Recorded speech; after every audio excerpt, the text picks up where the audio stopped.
چہرے پہ دمک دل میں جذبے ہزار لائی ہوں، کہ چہرے پہ دمک دل میں جذبے ہزار لائی ہوں، روح کی آواز کو لفظوں میں تراش لائی ہوں، لفظوں میں تراش لائی ہوں، خوابوں کو حقیقت کی راہ دکھانے چلی ہوں، کہ خوابوں کو حقیقت کی راہ دکھانے چلی ہوں، خاموشی توڑی ہے اب پہچان بنانے آئی ہوں، کہ پہچان بنانے آئی ہوں۔ میں سفورہ صدیقی درجہ 11ویں کی طالبہ اسلامیہ ہائی اسکول کی نمائندگی میں کچھ یوں کہنا چاہتی ہوں کہ اردو ہے جو زبان وہ شیریں زبان ہے، اردو ہے جو زبان وہ شیریں زبان ہے، تہذیب کی ہے آن تمدن کی شان ہے، اردو زبان ساری زبانوں کی جان ہے، سب بولیاں زمین تو یہ آسمان ہے۔ صدر بزم آج کے اس مقدس محفل میں ہم اردو زبان کے فروغ کے مقصد کے لیے جمع ہوئے ہیں، اور آج میں اس عنوان پر تقریر نہیں بلکہ ذکر کرنے آئی ہوں، ذکر زبان کی جو بر صغیر ہند کی گلیوں میں پلی بڑھی، ذکر زبان کی جس نے گنگا جمنی کو تہذیب کو اپنی چنچلتا سے نکھارا، ذکر زبان کی جو تحریک ہند کے دوران مجاہدوں کی ہتھیار بنی۔ یاد ہے مجھ کو مولانا حسرت موہانی کا وہ انقلاب زندہ باد کا نعرہ جس نے برطانوی حکومت کی بنیاد ہلا ڈالی۔ میں بہار کے اس لال بسم عظیم والے کو کیسے بھول سکتی ہوں جس نے کہا تھا سرفروشی کی تمنا اب ہمارے دل میں ہے، کہ سرفروشی کی تمنا اب ہمارے دل میں ہے، دیکھنا ہے کہ زور کتنا بازوئے قاتل میں ہے، دیکھنا ہے کہ زور کتنا بازوئے قاتل میں ہے۔ کا مشروع انقلابی نظم کے ذریعے دشمنوں کے خیمے میں دہشت برپا کر دیا تھا۔ صدر الوقار اردو کی جادو اور مٹھاس کا اندازہ اس بات سے بھی لگایا جا سکتا ہے کہ ولی تقی کی کھگود کے کھیلتی کودتی زبان امیر خسرو کی انگلی کو پکڑ کر بادشاہوں کے دربار کی زینت بنی، اور غالب نے جب اسے اپنی معشوقہ بنایا تو پورے بر صغیر میں دھوم مچاتی ہوئی جوان دلوں کی دھڑکن بن گئی اور لاکھوں کروڑوں دلوں کی دھڑکن بن گئی۔ تہذیب پل رہی ہے کئی اس زبان سے، کہ تہذیب پل رہی ہے کئی اس زبان سے،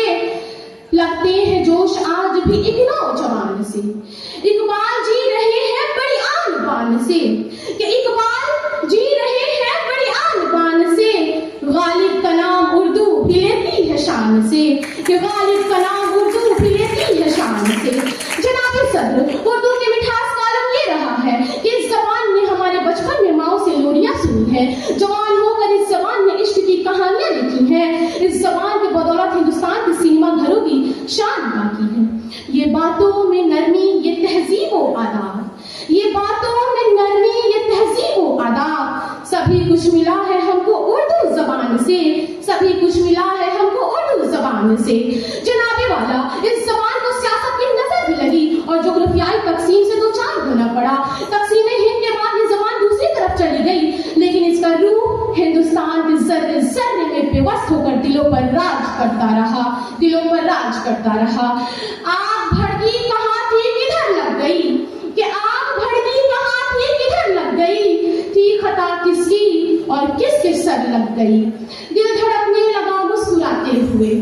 کہ دل دھڑکنے لگا مسکراتے ہوئے، میری خوشبو کو یہ کس کی نظر لگ گئی، میری خوشبو کو یہ کس کی نظر لگ گئی۔ جناب صدر، اردو کی ترقی میں سب سے بڑی رکاوٹ ہمارا وہ احساس کمتری ہے جس کی وجہ سے ہم اردو بولنے میں جھجک محسوس کرتے ہیں۔ آج ہم نے انگریزی کو ترجیح دے رکھی ہے، ہم اپنے بچوں کو انگریزی اسکول میں پڑھانا باعث فخر سمجھتے ہیں اور ذریعہ معاش کا واحد ترین حل سمجھتے ہیں۔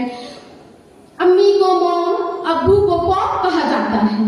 امی کو موم اور ابو کو پاپ کہا جاتا ہے، غسل خانے کا نام واش روم بتایا جاتا ہے، کہ غسل خانے کا نام واش روم بتایا جاتا ہے۔ لفظوں کا لباس بدل گیا، کہ لفظوں کا لباس بدل گیا، رشتوں کا احساس اب بھی وہی ہے، کہ رشتوں کا احساس اب بھی وہی ہے۔ زبانیں کاٹ کے رکھ دی گئی نفرت کے خنجر سے، کہ زبانیں کاٹ کے رکھ دی گئی نفرت کے خنجر سے، یہاں کانوں میں اب الفاظ کا رس کون بھولے گا۔ ہمارے عہد کے بچوں کو انگلش سے محبت ہے، ہمارے عہد کے بچوں کو انگلش سے محبت ہے، ہمیں یہ غم ہے کہ مستقبل میں اردو کون بولے گا، اردو کون بولے گا۔ آج ضرورت اس بات کی ہے کہ ہم نئی نسل کو اردو سے جوڑے، اسے تعلیمی اداروں، ڈیجیٹل میڈیا اور روزمرہ کی زندگی میں فروغ دے۔ اردو ہماری شناخت ہے، اردو ہمارا ورثہ ہے اور اسے زندہ رکھنا ہم سب کی ذمہ داری ہے۔ فیض کی یہ صدا آج بھی ہمارے لیے رہنمائی ہے۔ بول کہ لب آزاد ہے تیرے، کہ بول کہ لب آزاد ہے تیرے، سارے جہاں بول زباں اب تک تیری ہے، کہ بول زباں اب تک تیری ہے۔ آئیے ہم عہد کریں، اردو کو نہ صرف پڑھیں گے بلکہ اسے اپنائیں گے، سکھائیں گے اور آنے والی نسلوں تک منتقل کریں گے۔ آخر میں اپنی بات اس شعر پر ختم کرتی ہوں کہ اردو ہے جس کا نام ہمیں جانتے ہیں داغ، اردو ہے جس کا نام ہمیں جانتے ہیں داغ، سارے جہاں میں دھوم ہماری زبان کا ہے اور اندازے بیاں گرچہ میرا شوق نہیں ہے، کہ اندازے بیاں گرچہ میرا شوق نہیں ہے، شاید کہ تیرے دل میں اتر جائے میری بات، شاید کہ تیرے دل میں اتر جائے میری بات۔ فقط و سلام، اللہ حافظ۔